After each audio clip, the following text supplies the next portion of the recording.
DiJonai Carrington is looking around the room like, oh my God, I've never been in this much fire. I mean, it's getting so bad that now her endorsements are potentially about to pull out on representing DiJonai Carrington. This just goes to show that DiJonai has no self-awareness in what's going on. DiJonai Carrington runs on threads immediately. White privilege at Indiana Fever. White privilege. You running around with blonde hair. It look like you trying to be white. It look like you trying to be a white girl. What are you talking about, white privilege? The white girl just got a technical foul for something she didn't even do. What are you talking about, white privilege, bro? This is why she should be banned from the league. They always run. DiJonai Carrington's career didn't just hit a bump.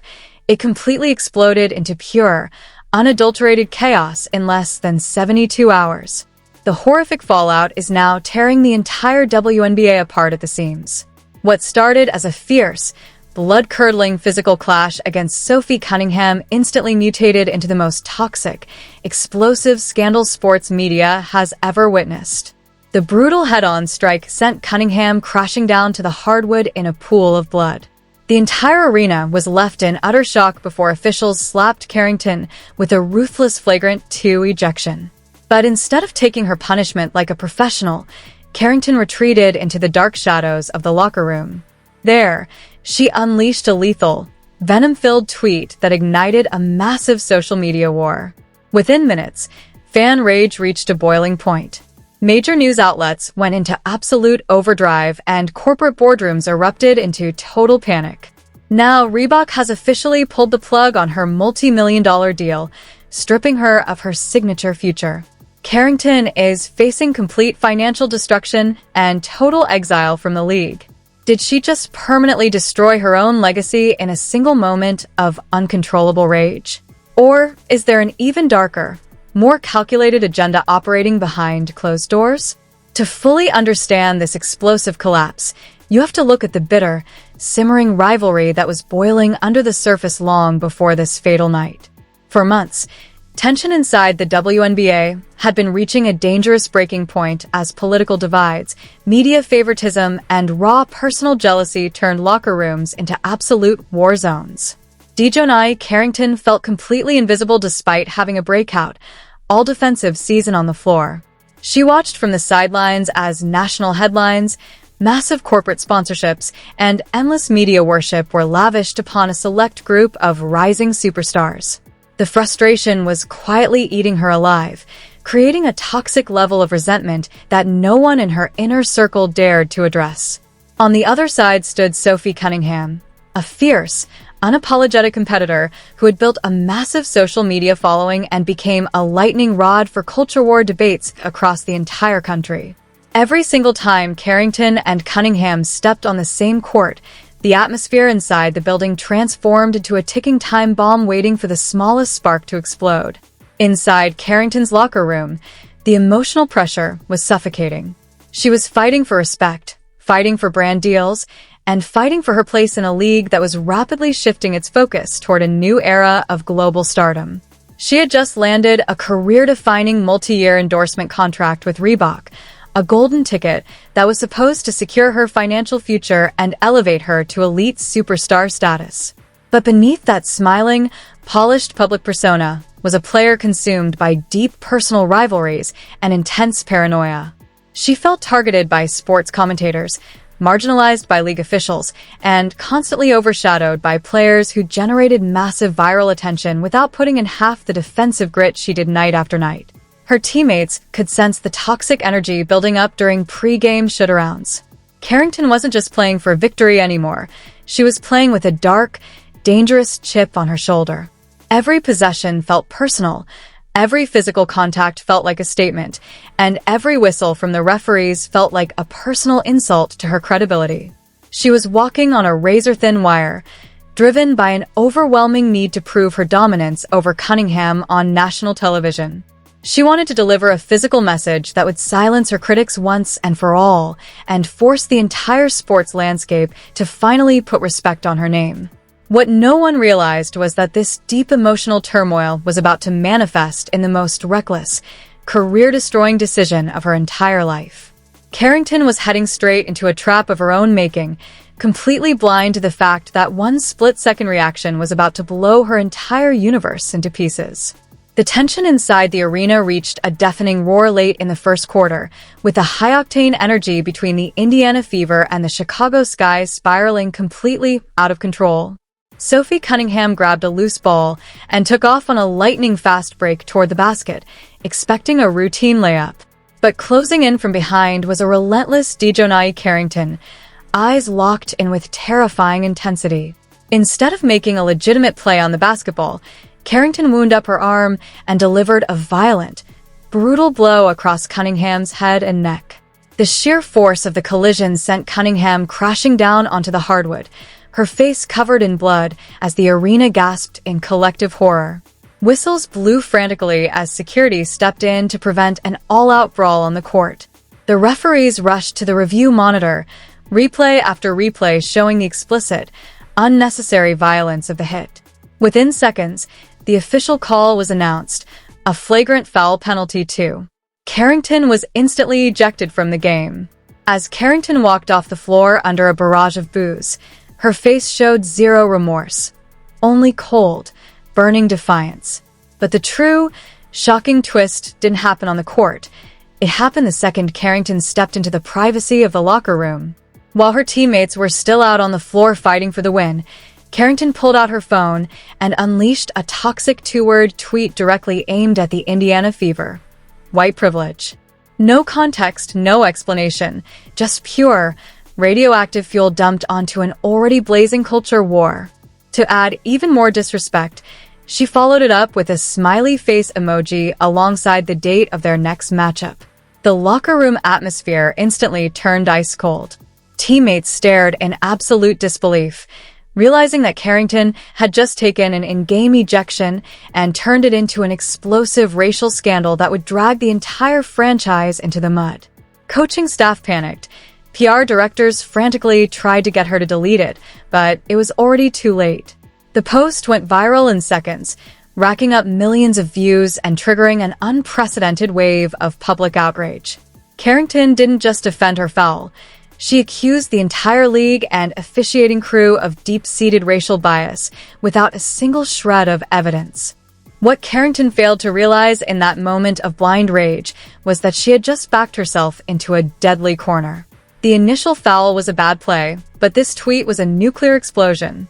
She thought she was flexing her power and standing her ground, but in reality, she had just set off a catastrophic chain reaction that was about to destroy everything she had worked her entire life to build.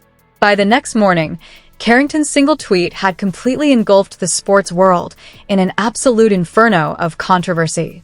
Major sports talk shows abandoned basketball analysis entirely, spending hours dissecting her actions, while former NFL star Emmanuel Acho went on national television and torched Carrington, labeling her behavior ignorant and asinine. Instead of taking a breath and issuing a calm, professional apology to cool the raging fires, Carrington doubled down in the worst way possible. She fired back at Acho on social media with an arrogant, combative response, boasting about her Stanford education and mocking his psychological background. She claimed she never meant the tweet was about the referee's call, yet refused to give a single straight answer about what it actually meant. Then, during a mandatory press conference 2 days later, she offered a third, completely contradictory story, blaming her hard foul on rust from a previous foot injury while giving vague, rambling answers about the post. 3 completely different stories in 72 hours. The public and media were completely done with her games, but the second major twist was brewing behind the closed doors of corporate boardrooms, where real power resides. Reebok executives were watching every single headline with growing horror and outrage. They had just signed Carrington to a multi-year deal, positioning her as the crown jewel and face of their massive basketball relaunch alongside the signature Engine sneaker line. They had invested millions into marketing campaigns, store displays, and digital ads built around her image as a pristine, elite athlete. Now, Reebok's official social media pages were being flooded by tens of thousands of angry consumers demanding an immediate boycott. Comment sections were completely overwhelmed by furious fans declaring they would never buy another Reebok product as long as Carrington was associated with the brand. For corporate executives, this was no longer a minor public relations headache. It was a full-blown financial crisis that threatened their bottom line. An emergency, midnight board meeting was called at Reebok headquarters to decide her fate. Inside that high-stakes meeting, brand managers laid out the brutal truth. Carrington's toxic behavior was destroying the company's reputation. And then came the bombshell decision that sent shockwaves through the sports business world. Reebok officially initiated emergency legal proceedings to terminate Carrington's multi-million-dollar contract immediately. Carrington didn't just lose a standard sponsorship. She became one of the very few athletes in modern sports history to have a signature brand deal completely revoked mid-contract due to public behavior. When news broke that Reebok was stripping her of everything and walking away, Carrington realized with terrifying clarity that her desperate attempt to win an internet argument had just cost her entire fortune. The news of Reebok terminating Carrington's contract hit the internet like a high-yield explosive, setting off an unprecedented avalanche of public backlash. Overnight, Carrington transformed from a rising WNBA star into a complete media pariah. Social media erupted into absolute chaos as commentators, sports analysts, and fans mercilessly tore her reputation apart across every platform. Inside the locker room, the emotional fallout was swift, brutal, and utterly devastating. Teammates who had once backed her through tough games now treated her like complete poison. The chemistry of the entire squad collapsed under the suffocating weight of endless media inquiries and relentless fan scrutiny. In press conferences, players were forced to answer awkward, uncomfortable questions about Carrington's toxic posts instead of discussing strategy or game film. Every road game instantly turned into a hostile nightmare. The moment Carrington stepped onto the floor for warm-ups, stadiums erupted in deafening choruses of boos and hostile chants. Opposing arenas began blasting mocking soundbites over the loudspeakers whenever she touched the basketball. The psychological pressure was unbearable, visibly shattering her composure on the court as her shooting percentages plummeted into a terrifying freefall. Meanwhile, Sophie Cunningham took the absolute high road, delivering a masterclass in professional composure that made Carrington look even worse by comparison. When asked by reporters about the incident, Cunningham remained calm, level-headed, and gracious, stating simply that the league was handling the matter and that race had zero place in a basketball play. The sharp contrast couldn't have been more brutal. Cunningham emerged looking like a composed, class act leader, while Carrington appeared completely unhinged and out of control. Off the court, Carrington's personal life descended into total panic and despair. With her primary source of income wiped out and legal fees mounting to fight the contract termination, the harsh reality of her self-inflicted disaster finally set in. Friends and advisors quietly began distancing themselves from her, terrified that her radioactive personal brand would destroy their own commercial relationships. Late at night, surrounded by the quiet hum of her empty apartment, Carrington sat scrolling through tens of thousands of hateful comments and scathing headlines detailing her total downfall. The arrogance that had fueled her combative posts completely vanished, replaced by an overwhelming, suffocating sense of isolation and regret. She had tried to manipulate the narrative and play the victim, but the sports world had completely seen through the act. Her career was hanging by a paper-thin thread, her financial security was completely obliterated, and her name had become synonymous with scandal, toxicity, and reckless self-destruction. And yet, deep in the shadows, the ultimate betrayal was still waiting to deal her the final, lethal blow. Just as Carrington believed she had reached the absolute bottom of this nightmare, a covert investigation within the WNBA front office yielded a final, terrifying twist that turned the entire scandal completely upside down. Confidential league documents leaked to top sports journalists revealed that Carrington's contract termination by Reebok wasn't just a sudden corporate reaction to public outrage.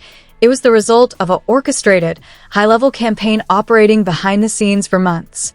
Internal emails leaked from high-ranking executives showed that key figures inside the league had been secretly expressing deep concerns about Carrington's volatile social media presence long before the Sophie Cunningham fall ever occurred. The league office had quietly given Reebok an ultimatum weeks prior: either rein in Carrington's unpredictable behavior or prepare for massive brand exposure risks during the upcoming national television broadcast schedule. When Carrington hit send on that infamous post from the locker room, it gave league officials and corporate partners the exact legal ammunition they needed to execute a pre-planned exit strategy. But the betrayal cut even deeper than corporate boardrooms. Secret text messages leaked from inside Carrington's own locker room revealed that two of her high-profile teammates had been in direct communication with front office management during the heat of the controversy, privately advising executives to make an example of Carrington to protect the team's commercial interests. Carrington was completely blindsided. The people she had bled for on the court, the franchise she thought was supporting her, and the league she dedicated her life to had all worked together in the shadows to ensure her total isolation and removal from mainstream sports culture. She wasn't just facing the loss of one sneaker deal, she was being systematically blacklisted from the entire basketball industry. Now, facing blackballing by major brands, abandoned by her closest allies, and under official review by the commissioner's office for potential league suspension, Carrington finds herself standing at a terrifying crossroads. Reports are surfacing that Carrington is preparing a massive, earth-shattering lawsuit that threatens to expose hidden emails, private player group chats, and dirty league secrets that could completely explode the WNBA from the inside out. Is Carrington truly a fallen star who destroyed her own career through uncontrollable arrogance and toxic mistakes? Or is she about to unleash a nuclear wave of classified evidence that proves she was set up, betrayed, and intentionally targeted by a corrupt corporate system desperate to protect its squeaky clean image at all costs?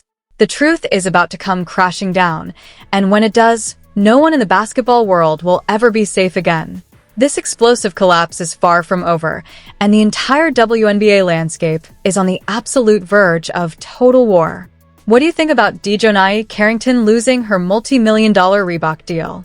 Did she completely destroy her own career with that reckless locker room tweet, or was she ruthlessly set up and targeted by league executives behind closed doors? Drop your rawest, most unfiltered thoughts in the comments section down below right now. Don't forget to smash that like button, subscribe to the channel, and turn on all post notifications so you never miss a single second of this unfolding saga. We are monitoring this massive scandal every single hour, and as soon as those leaked court documents hit the public, you will hear it here first. Thanks for watching, stay tuned, and we will see you in the very next explosive video.